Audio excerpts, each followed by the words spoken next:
Venice Blog, San Marco, torri e colonne.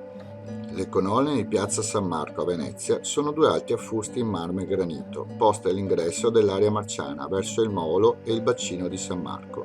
Sono sormontate dalle statue dei santi patroni della città, San Marco Evangelista nella tradizionale forma di leone e Sant'Odaro, nome veneziano del bizantino San Teodoro di Amasea. Le due colonne furono erette da Niccolò Barattiero sotto il dogado di Sebastiano Ziani, 1172-1178.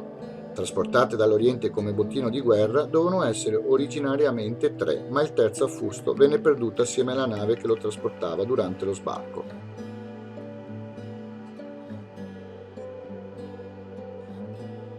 La colonna che svetta dal lato di Palazzo Ducale regge il leone alato, simbolo di San Marco, dall'862 santo patrono e simbolo della città dello Stato veneziano. Si tratta di una scultura bronzea molto antica, greca o siriaca, probabilmente in origine una chimera, cui vennero successivamente aggiunte le ali.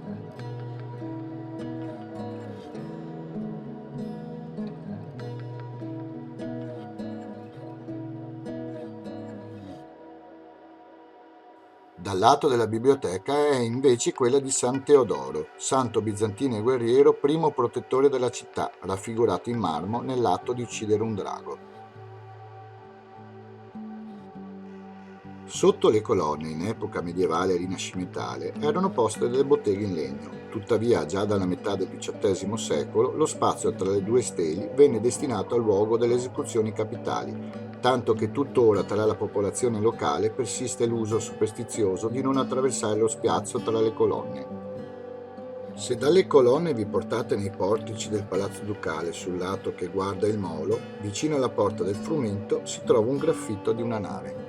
Tale disegno ha fatto nascere l'ipotesi che avesse avuto un tempo il compito di indicare il luogo dove abitualmente veniva posto il tavolo dei provveditori alla milizia da mare, incaricati a reclutare per conto dello Stato sia i marinai che i fanti da mare.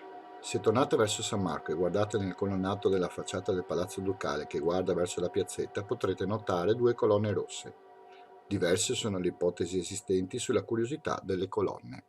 Il Lorenzetti parla di luogo in cui si leggevano le sentenze capitali che si eseguivano tra le colonne di San Marco e Todolo. Altre fonti vogliono che questo fosse il punto da cui il doge assisteva alle esecuzioni capitali, o altre citano che sia il luogo stesso in cui si eseguivano.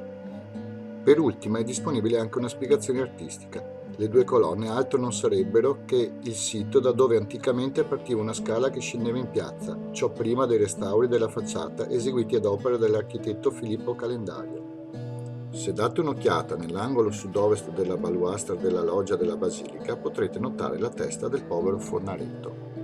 Il povero Fornaretto è un'autentica invenzione secondo la quale con una sentenza del 1507 il Consiglio dei Dieci avrebbe mandato a morte, ingiustamente accusato dell'omicidio di un nobile, tale Piero Fasiol, garzone di un fornaio. Se dalla basilica vi voltate a sinistra potrete vedere la torre dell'orologio. L'edificio consta di una torre centrale costruita tra il 1496 e il 1499 dall'architetto Mauro Codussi e di due ali laterali aggiunte successivamente. L'arco sottostante collega la piazza con le mercerie. Il quadrante dell'orologio è in oro e smalto blu, segna ora, giorno, fasi lunari e zodiaco. Un primo restauro fu eseguito nel 1757. Il restauro moderno, iniziato nel 97, è stato terminato nel maggio del 2006 e inaugurato alla mezzanotte del 27 maggio. L'orologio è dotato anche di un meccanismo a carillon, attivato tradizionalmente solo nei giorni dell'Epifania e dell'Ascensione. A ogni scoccare di ora, il pannello laterale delle ore si apre per lasciar passare un carosello di statue in legno rappresentanti i personaggi della Natività e i Re Magi. Le statue, trascinate da un meccanismo a binario lungo la piattaforma semicircolare posta sopra il quadrante, rientrano poi nella torre attraverso il pannello laterale dei minuti, situato dal lato opposto dell'orologio. I Mori di Venezia, posti alla sommità della torre su una terrazza, sono due statue di bronzo raffiguranti due pastori che battono con una mazza le ore su una grande campana. A pochi passi dall'arco dell'orologio, presso il sottoportico del Cappello Nero, sarebbero state affrontate e respinte il 15 giugno 1310 le schiere di Baiamonte Tiepolo, che aveva tentato un colpo di mano per rovesciare il governo repubblicano aristocratico e disfarsi del doge Pietro Gradenigo.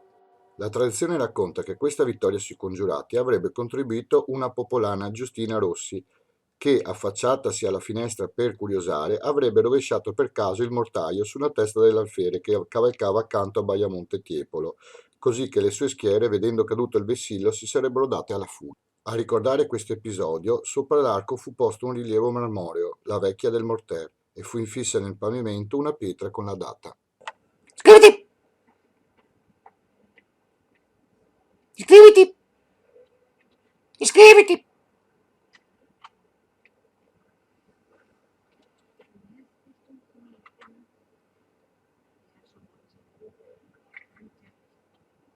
Iscriviti! Iscriviti! Iscriviti! Iscriviti!